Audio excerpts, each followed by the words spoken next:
Tomar en cuenta dos cosas fundamentales.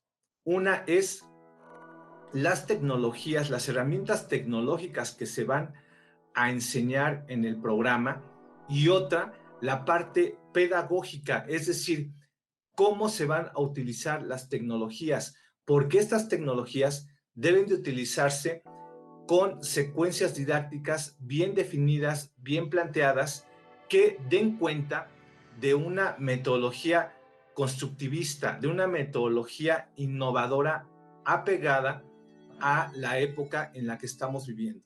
Porque si se utilizan estas tecnologías de forma tradicional o con paradigmas educativos del siglo pasado, entonces ya no van a dar el efecto deseado, ya no estarían cumpliendo con las expectativas y con los retos que tenemos en este momento sociohistórico en el que estamos viviendo.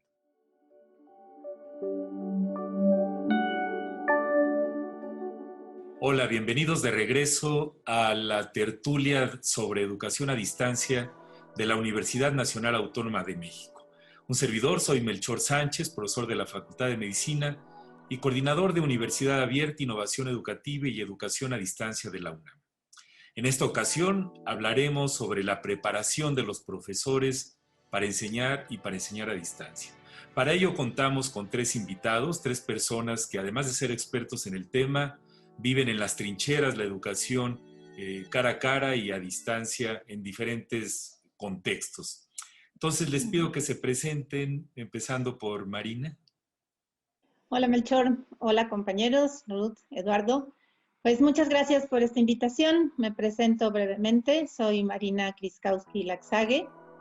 Soy profesora de Tecnología Educativa de la Facultad de Filosofía y Letras en el Colegio de Pedagogía.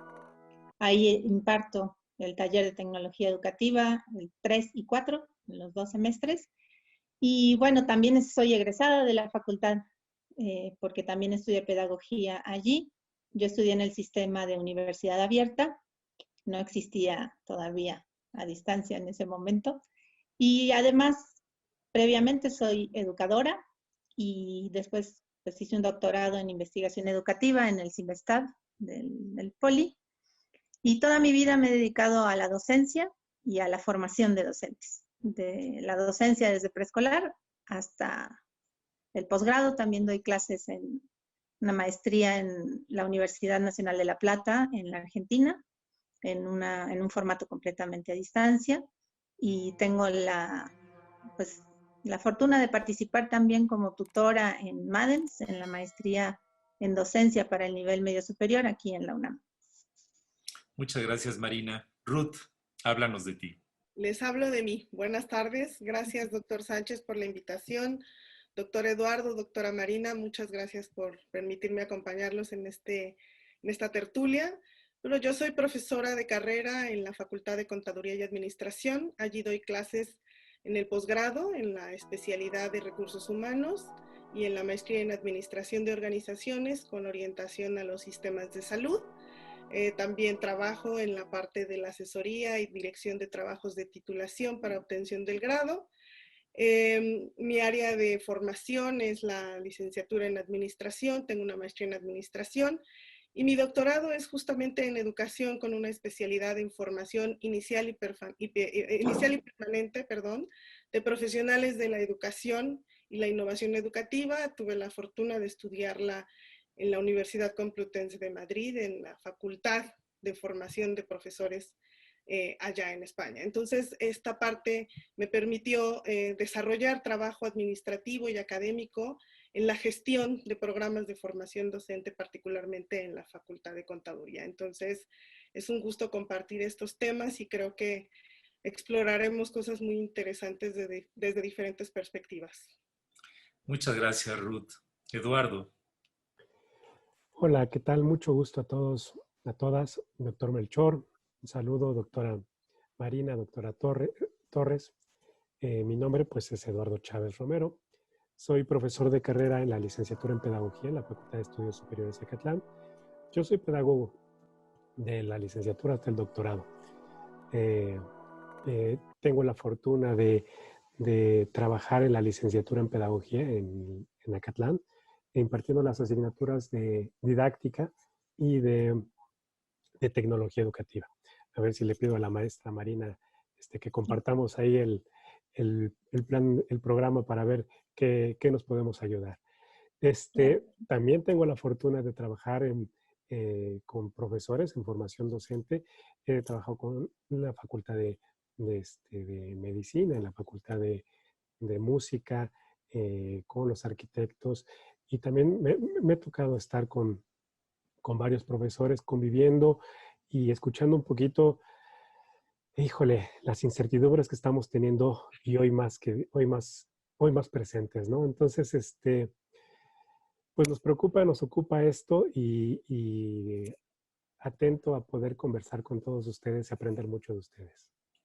Muchas gracias, Eduardo. Pues la situación de los profesores siempre ha sido difícil, ¿no? Bajos salarios, reconocimiento no el que deberíamos tener.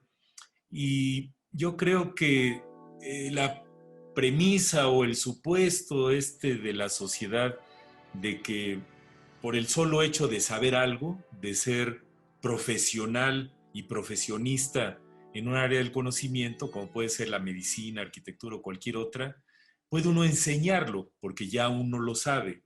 Entonces, la pregunta para mis colegas es, ¿por qué es necesario esto de formación docente, que soy hasta medio extraño porque formarnos cuando ya estamos grandes, y en el reto de la educación a distancia que vivimos ahorita? Pues también empezamos por Marina. ¿Qué comentarios nos tienes sobre esto? Muchas gracias. Mira, yo creo que esta idea de que el que sabe algo lo puede enseñar está sostenida, fundamentada en la idea de que enseñar es simplemente transmitir, ¿no? Que el conocimiento se transmite, es decir, yo lo tengo y te lo comparto, te lo transmito y ya está. Y esa es una concepción acerca de cómo se produce el conocimiento que es pues, bastante antigua, digamos, pero que todavía está muy, muy fuertemente arraigada en la sociedad en general, pero también en la docencia. Es decir, yo lo transmito y simplemente el otro lo tiene que adquirir. Y bueno, desde el siglo XX tenemos mucha investigación que dice que eso no es así, que para enseñar es un proceso, aprender es otro, y para que el otro aprenda hay que hacer otras cosas bastante diferentes de transmitir información.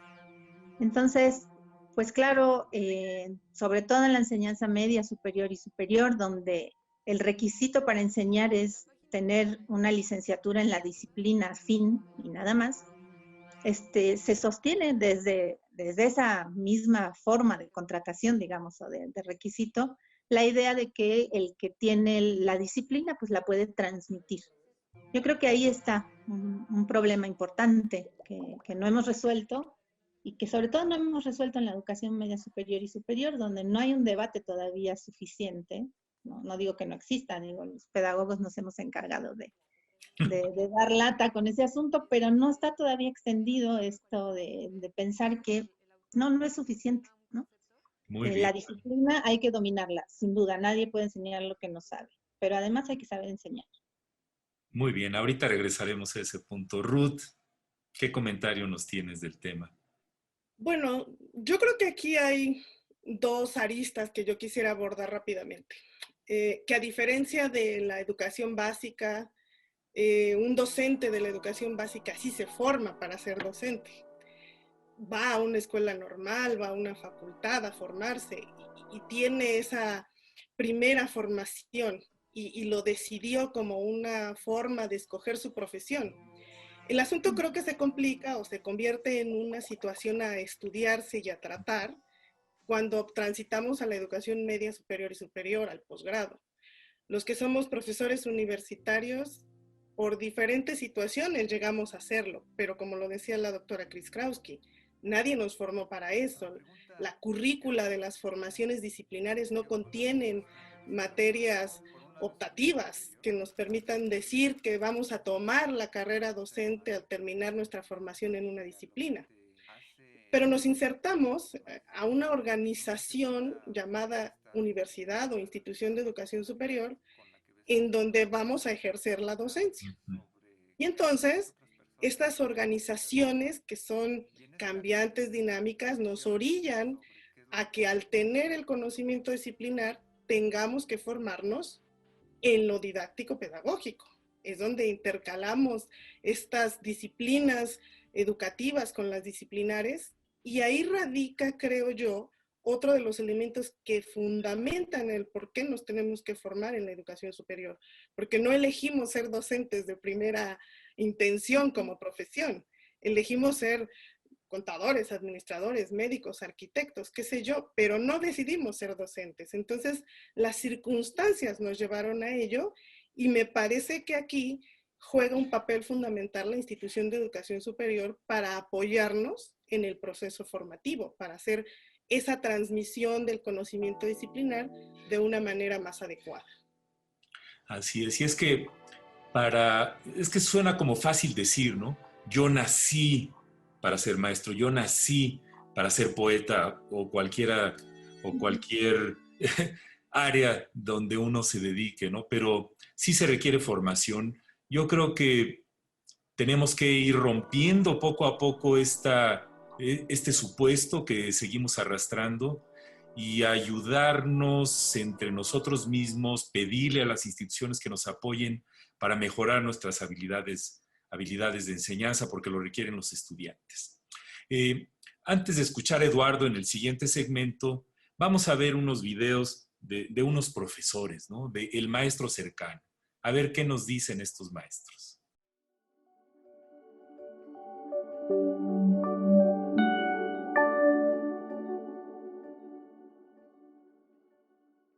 Los chicos son tan creativos para los temas. Ellos ven, estoy hablando de los chicos formados en antropología, que es en donde tengo yo el contacto. Ellos ven temas que en mi época impensables, ¿no? Y ahora, con el confinamiento, es menos complicado para ellos adaptarse a estas condiciones de realizar trabajo etnográfico, por ejemplo, desde el ciberespacio, a cuestionarse qué es lo que van a hacer, a salir de esta idea de que el trabajo es frente a frente nada más, como se pensaría, y que las clases son frente a frente nada más, cara a cara. Entonces, este tipo de muchacho me hace pensar cómo son los niños del siglo XXI, ¿no? Como una maestra de educación inicial que trata con niños de 1 a 4 años, ¿no? Como una maestra de preescolar tiene que pensar sus clases a distancia. Tiene que pensar en involucrar al chico con las tecnologías de la información y la comunicación. Desde esa primera situación, más allá del celular que sabemos usar los maestros, ¿no? Entonces, esta pandemia o esta situación sanitaria lo que nos está llevando es a mirar que hay otras posibilidades, pero que no está preparado el sistema educativo para abrir los espacios en el siglo XXI, ¿no? Está apenas reflexionando, ups, ¿qué vamos a hacer, no?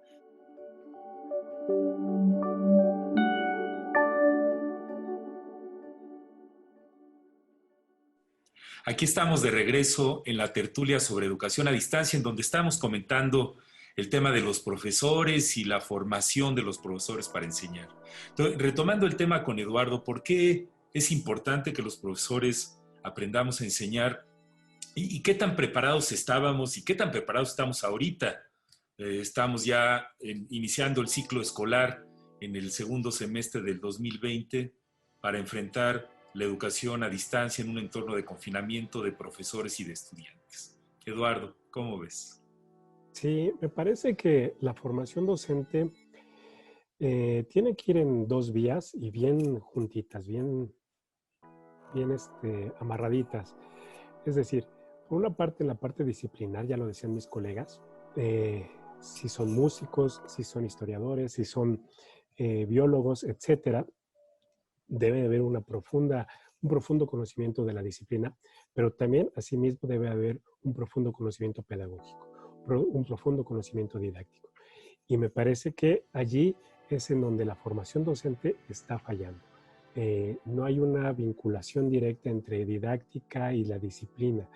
Y ya lo decía la doctora Ruth hace un momento, muchos de los docentes llegan a la docencia pues por azares del destino, no por una elección, sino fue porque muchas veces ocurre que pues no encontraron trabajo en la profesión o porque en el trayecto, en fin, por muchas otras cosas, pero no por decisiones propias. Y pensamos que porque ya sé de arquitectura puedo dar arquitectura y no, es un grosso error ese, ¿no? Tiene una propia metodología de trabajo cada una de las especialidades disciplinares que existen. Y en este sentido me lleva a pensar también que aparte de la disciplina que tenemos que tener bien clarita, bien clara, me parece que la parte didáctica, pedagógica es también muy importante. Muchos de nuestros docentes que hoy en día estamos enfrentando este momento coyuntural atípico de la pandemia, no conocemos las modalidades educativas, la modalidad a distancia, la modalidad contigua o la modalidad híbrida, que ahora también la UNAM parece ser que puede ser un buen planteamiento ir por allí. Y digo esto que no lo conocemos porque muchos de nuestros docentes, muchos de nuestros profesores están intentando hacer lo mismo que venían haciendo en la educación contigua, lo quieren replicar en la modalidad a distancia. Y eso nos lleva a pues este enfrentamiento con chicos que pues no están entendiendo nada, se están aburriendo, dejan el Zoom ahí con una pantalla, una foto allí, en fin, porque me parece que a lo mejor los docentes sabemos mucho de nuestra disciplina, pero no sabemos cómo enseñarlo. Y contestando un poquito a esta segunda pregunta que me hacías, Melchor, pues me parece que estábamos poco o nada preparados. Me parece que desde inicios de este milenio sabíamos que las tecnologías de la información y la comunicación nos iban a ayudar, pero realmente no ha habido un plan nacional de formación docente en desarrollar habilidades digitales y didácticas. No ha habido un plan como tal. Sabemos que las tecnologías de información y la comunicación son muy importantes, pero no lo hemos sabido bajar. Ahora los profesores de la SEP tuvieron una gran formación en cómo utilizar Classroom, por ejemplo, cómo subir un archivo a la nube, pero ¿qué hay de esta parte de la modalidad a distancia? ¿Qué hacer con 50 estudiantes? Ahora, yo tengo, por ejemplo, 44 alumnos en un grupo, 38 en otro y 35 tengo 3 grupos. Entonces, 3 grupos. 3 grupos, imagínate. Y entonces tengo esta cantidad de estudiantes. ¿Cómo desde la didáctica voy a poder desarrollar todo esto con poquito menos de 100 estudiantes? Si le pido un ensayo, por ejemplo, a los 42 alumnos, lo mínimo que tengo que hacer es leer lo que me están escribiendo. Entonces debo dosificar todas estas actividades y saber qué es lo que tengo que pedir. Por eso digo, me parece que teníamos muy poco avance en este apartado, más en el apartado didáctico. Sí, y con esto concluyo, sí, en el aula a muchos de nuestros docentes con deficiencias en habilidades digitales se les complicaba el solo hecho de prender un proyector, por ejemplo.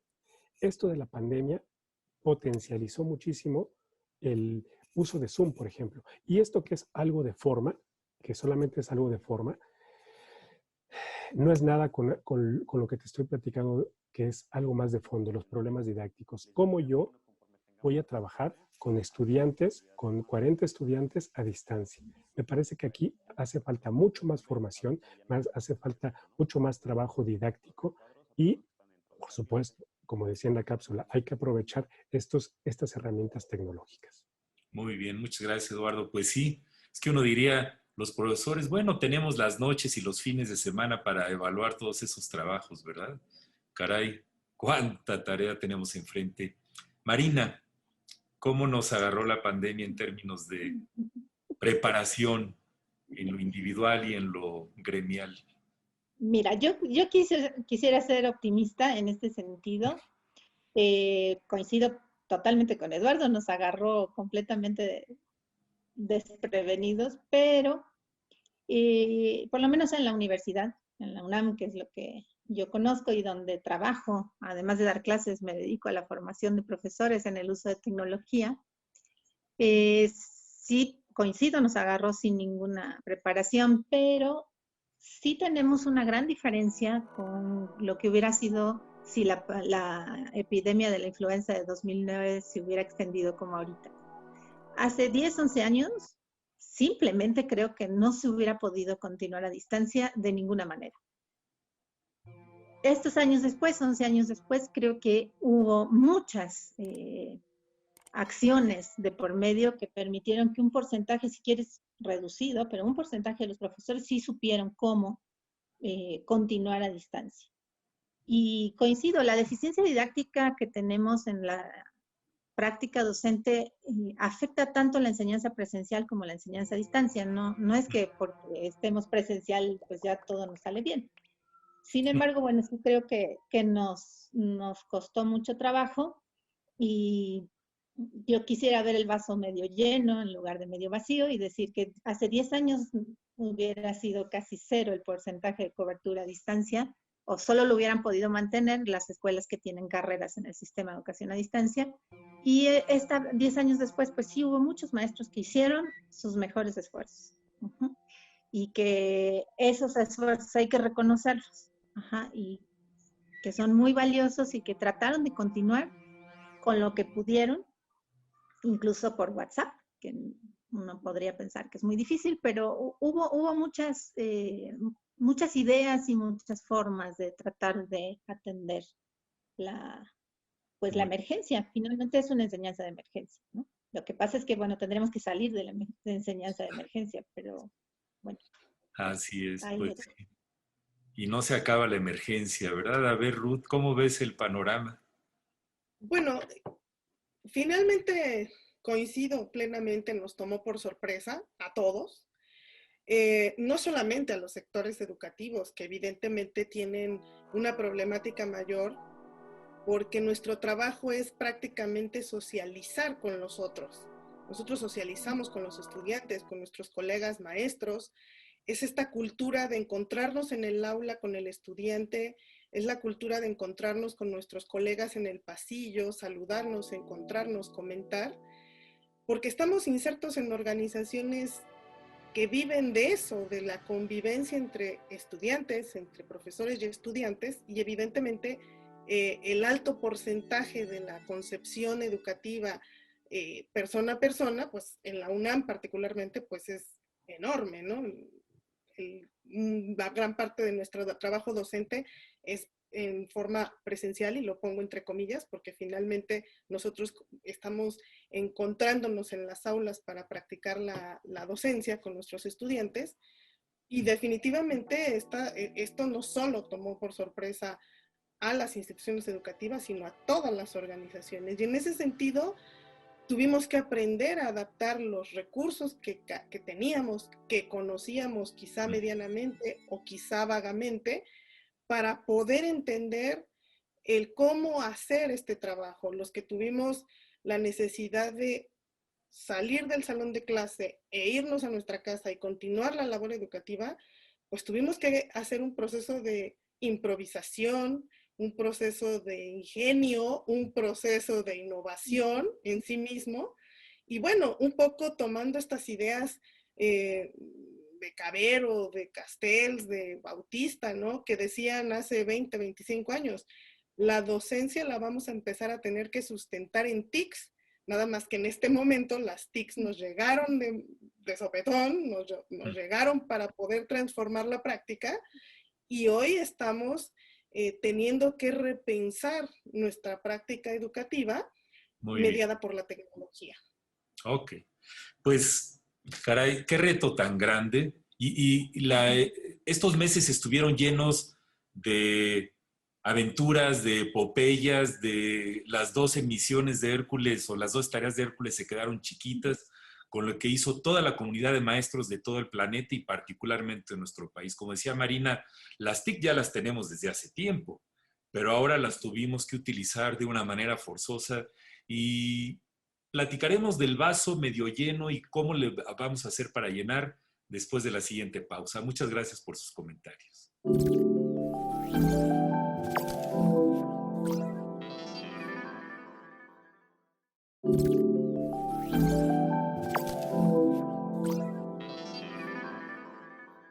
Estamos de regreso en la tertulia sobre educación a distancia, en el tema de los docentes y de su formación para enseñar. Los docentes estamos insertos en un sistema, que puede ser una escuela, una facultad, y estas a su vez dentro de una universidad, y esta a su vez dentro de un sistema educativo nacional. Y además existen varios niveles de gobierno y instancias que influyen en todo el proceso. ¿Cómo ven? ¿Cómo puede las instituciones, tanto educativas como gubernamentales y la sociedad civil, ayudar a que se fomente, se propicie todo este asunto de la formación docente de los profesores y su desarrollo profesional? Ruth, ¿qué opinas? Es un reto para las instituciones, definitivamente, pero recuerdo en alguna ocasión a Francisco Invernón que decía que la práctica educativa cambia únicamente cuando el docente quiere cambiar su práctica educativa. Pero las instituciones educativas tienen el gran compromiso de hacer que el docente mueva su práctica y por lo tanto tiene que fomentar las estructuras académico-administrativas para que el docente sienta impulso, sienta ganas de formarse. Y ahí creo que generar programas de formación que sean flexibles, que permitan reconocer esta actividad en la que se insertan los profesores, porque pareciera que la formación docente no se reconoce como parte del esfuerzo que hacen los docentes. Pareciera que vale más otro tipo de actividades académicas que el que te formes como profesor y que te lo reconozcan. Y a veces las instituciones y quienes las llegan a dirigir, al no comprender bien la importancia o los procesos que implica diseñar programas de formación docente, las impulsan medianamente y no creo que a veces tengan la intención de propiciar el cambio de la práctica educativa. Esto implica que hay que analizar desde tu persona y desde el colectivo con el que trabajas la labor educativa, el cómo haces una práctica de enseñanza-aprendizaje. Socializar, propiciar espacios que socialicen la práctica educativa, creo que es una de las responsabilidades que tienen que impulsar las instituciones desde el ámbito formal. Que se creen estos espacios de encuentro, de reflexión de la práctica docente, para que yo pueda entender con mi colega o que un colega me pueda compartir sus buenas prácticas o sus experiencias positivas o negativas, porque aprendemos de todo, de lo bueno que me pasa en la práctica y de lo malo que también me pasa en la práctica, porque a veces tú puedes decir, hoy lo hice bien, pero al ver los resultados de los estudiantes dices, algo hice mal. Y entonces, ese espacio que puedan generar las instituciones de educación superior para que los docentes reflexionen en colectivo y socialicen su práctica, me parece que es la forma inicial en la que una institución puede impulsar los procesos de formación docente y por lo tanto el cambio del que mencionaba yo al principio en la reflexión de Invernón, ¿no? Muchas gracias, Ruth. Marina, ¿cómo ves este panorama?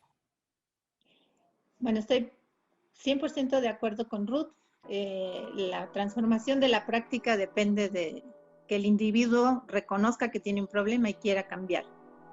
Y la responsabilidad de la institución es generar los espacios, promover la reflexión para que eso suceda. Y en particular, bueno, yo creo que hay muchas maneras de hacer formación docente. Es muy distinto en la educación superior que en la educación básica. y tratando de pensarlo a nivel nacional, por ejemplo, ¿no? O en la UNAM, que es una institución muy grande. Tú dices, ¿cómo formo 40,000 docentes? ¿No? Es un numerote. Y hay que pensar distintas estrategias que les sirvan a distintos perfiles docentes. Hay que conocer muy bien la planta docente de la institución para saber cómo le puedo llegar a este sector, cómo le llego al otro, qué cosas tengo que ofrecer en esa formación. Y pensar que la formación docente siempre es una formación integral, que no le puedo enseñar por un lado la disciplina, por otro la didáctica, por otro la tecnología, sino que es en una sola, digamos, en un solo evento formativo tienen que estar implicadas estas tres dimensiones para que el profesor pueda entender cómo se vincula la didáctica con la tecnología y con la disciplina, ¿no? Por muchos años hemos tenido programas de formación docente donde se separan estas cosas, ¿no? Y le dejamos la tarea al profesor, igual que el profesor le deja la tarea a los estudiantes de hacer las relaciones. Y lo más difícil en el aprendizaje es justamente construir relaciones, construir vínculos entre las ideas, entre los conceptos, entonces no le podemos dejar esa tarea al profesor, sino que tenemos que generar programas de formación integrales en ese sentido. Y bueno, una institución del tamaño de la UNAM requiere de múltiples acciones de formación, pero sobre todo del reconocimiento de que es necesaria. Muy de bien, que la inversión económica tiene que estar puesta en la formación, no solamente los materiales o la tecnología. Así es, tenemos que apoyar a nuestros docentes. Son un factor totalmente determinante en el aprendizaje de los estudiantes. Eduardo, ¿algunas ideas, algunas sugerencias sobre este punto? Pues me tocaría solamente decir, estoy de acuerdo totalmente con lo que acaban de decir mis dos compañeros, porque lo han dicho casi todo, ¿no?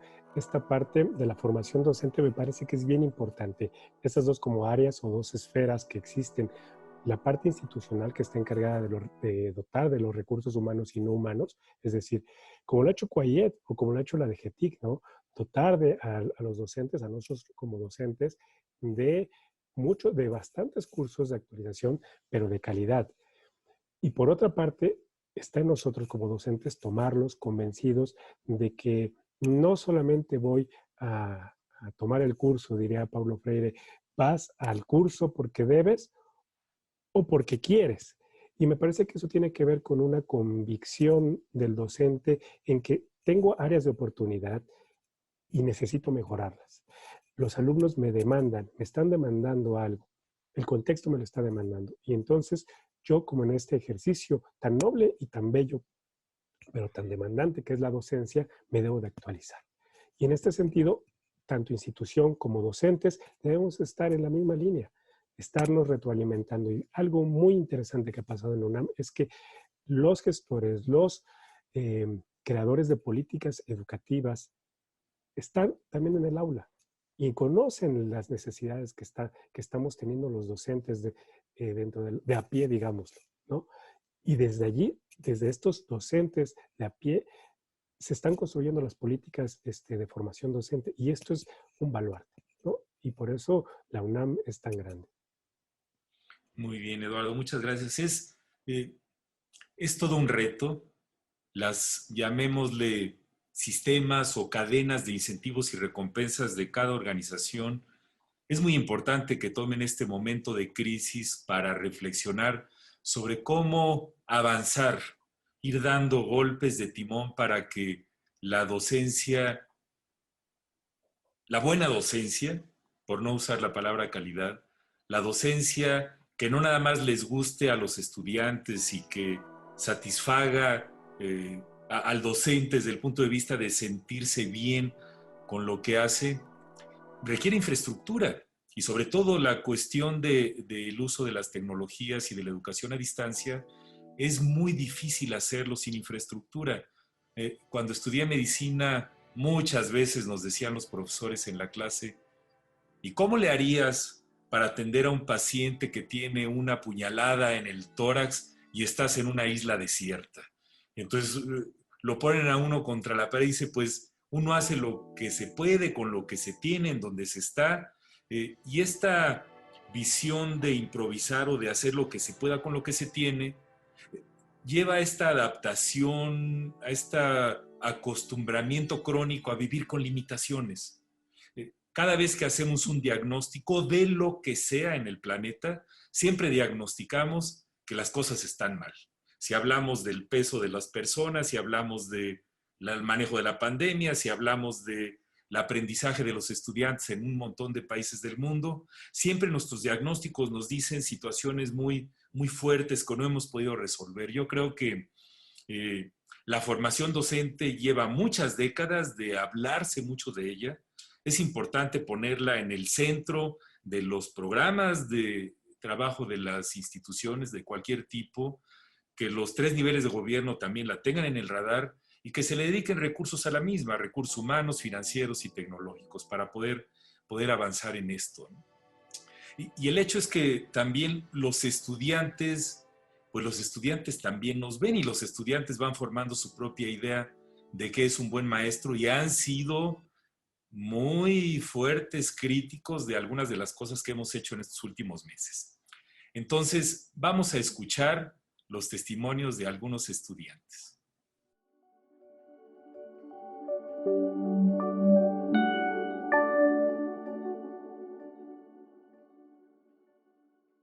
En mi experiencia sí he tenido varios profesores que te transmiten esa pasión sobre su profesión y yo creo que gracias a esos profesores te emociona o y te dan ganas de aprender. Entonces, yo creo que es muy importante que capaciten mucho a los profesores, porque pues tú vas a transmitir luego esos conocimientos que el mismo profesor te los da y te los otorga, y creo que así te dan ganas de aprender más cosas sobre los temas de investigación, sobre todo, o sea, sobre el tema que te está explicando el profesor. La verdad es que hay mucha gente que literal solo lo hace por un cierto pago, por una cierta base, vaya, dejémoslo así. Pero no todo es malo, ¿sabes? O sea, hay personas que literal son muy innovadoras, que yo de verdad estoy a favor de todo eso, que pues literal te hacen muy tedioso, te hacen muy ligero esta parte del aprendizaje. De acuerdo a mi experiencia, es que tenga como un manejo, pues, bueno de las plataformas digitales, ¿no? Y lamentablemente, pues, ninguno de mis profesores ha recibido una capacitación que le permita tener una fluidez o presentar todos los temas de acuerdo con una secuencia, pues, buena. Nadie había tomado la importancia de esto de las tecnologías hasta este momento, pero bueno, pues ahora vemos que realmente es muy importante aprender a manejarlas y pues para brindar hacer una buena transmisión de conocimientos, ¿no? De aprendizajes, para que el proceso de enseñanza y aprendizaje no se vea pues mal.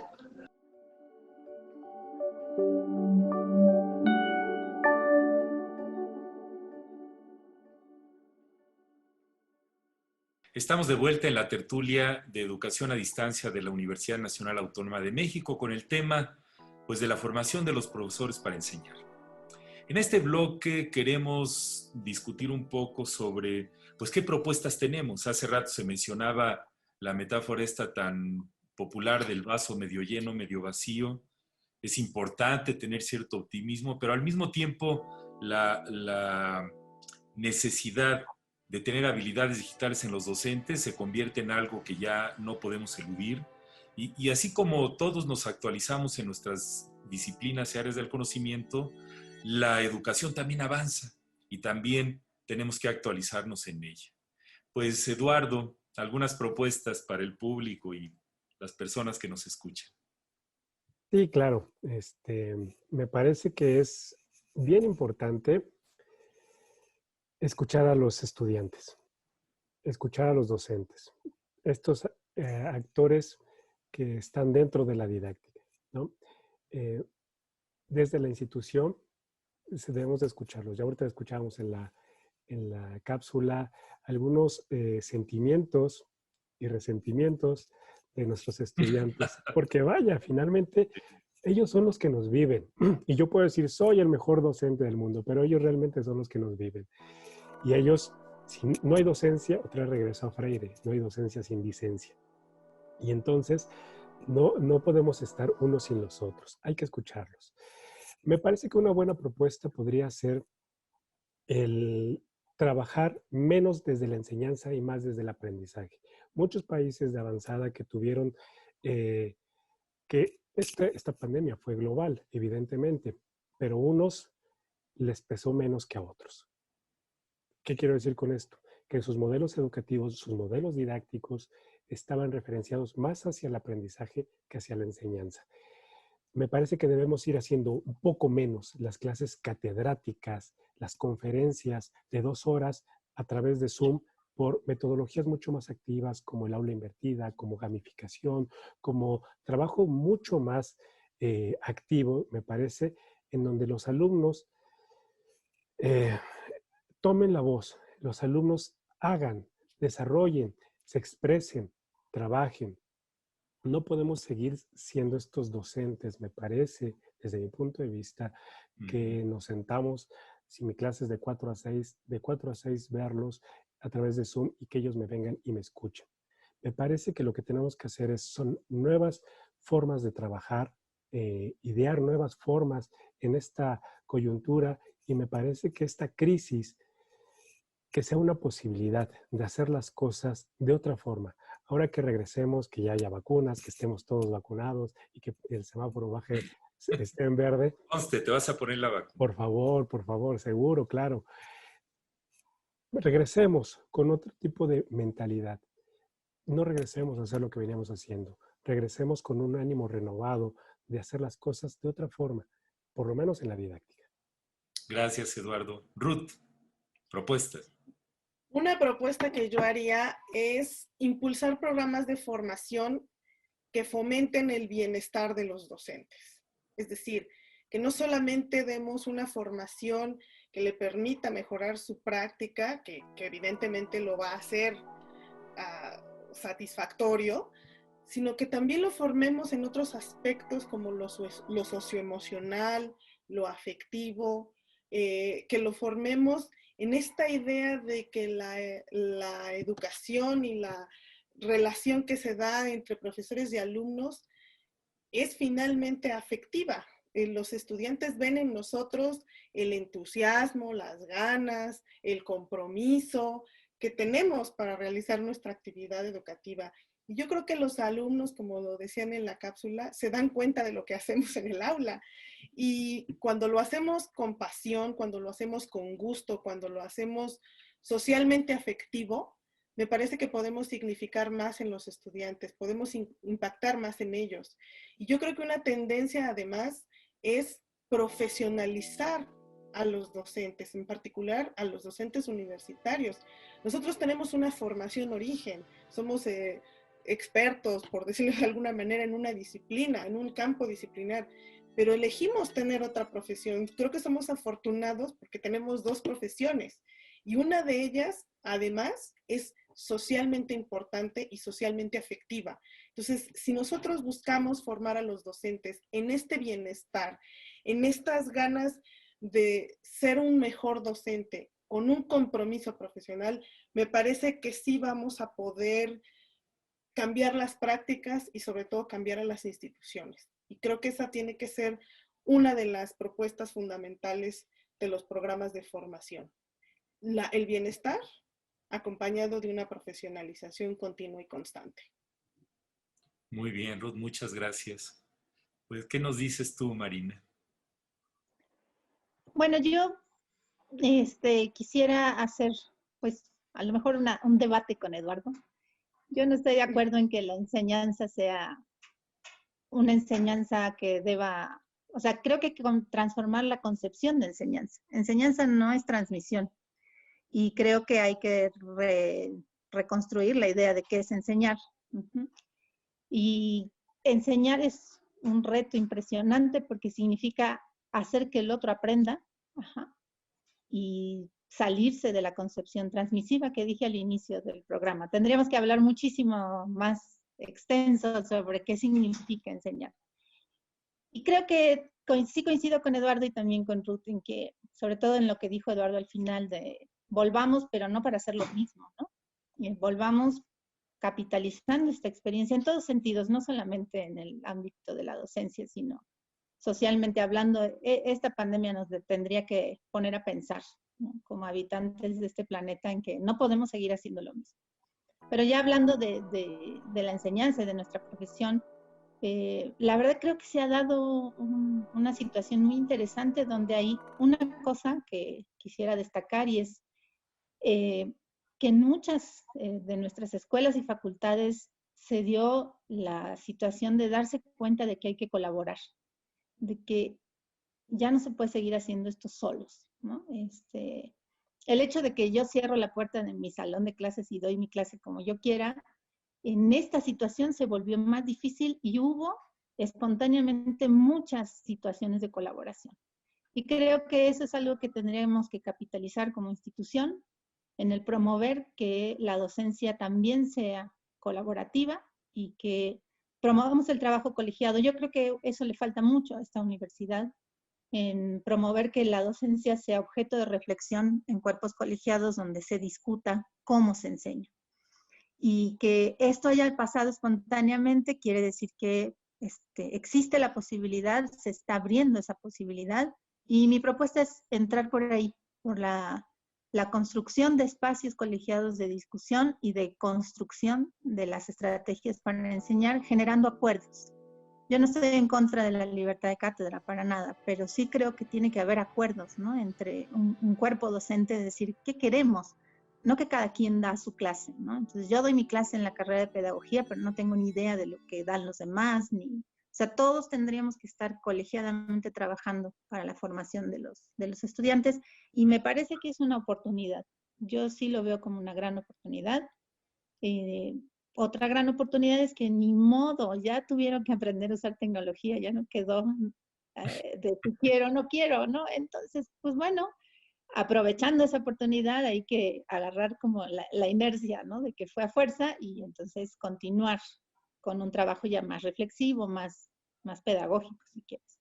Pero creo que sí existen muy buenas oportunidades de trabajo de aquí en adelante. Muy bien, pues caray, cuántas ideas tan importantes que tenemos que promover. La idea misma de este programa es que la sociedad perciba, se concientice de la importancia de que a los docentes nos aprendamos a enseñar mejor. Preguntémosle a cualquier profesor, ¿cuándo fue tu último curso que te enseñaron a enseñar mejor para que los estudiantes aprendieran mejor? Y la gente eso no lo tiene mucho en su radar, ¿no? Yo creo que en la medida que haya también presión social, exigencia social, que en esta coyuntura en particular está fortísima, ¿eh? Los papás que tienen a sus niños viviendo esto y que ven cómo les dan clases a sus niños en la casa a través de los equipos de cómputo, están exigiendo que haya una buena calidad y una buena enseñanza porque están viendo de cerca lo que ocurre. Obviamente los retos son muchísimos, el contexto sigue siendo muy complicado, pero hay que hacer de tripas corazón y tomar este verdadero cataclismo global que estamos viviendo para poner a la formación docente como uno de los elementos centrales de cualquier cosa que se quiera hacer. Si tenemos que cambiar los planes de estudio para incorporar toda la situación de educación a distancia en todas las carreras, pues tenemos que involucrar a los docentes. Como dicen por ahí, nada sobre mí sin mí, necesitamos escucharlos, necesitamos preguntarles también, porque se dice fácil escucharlos, y necesitamos hacer más investigación sobre el tema en nuestro país para poder seguir avanzando en este tema.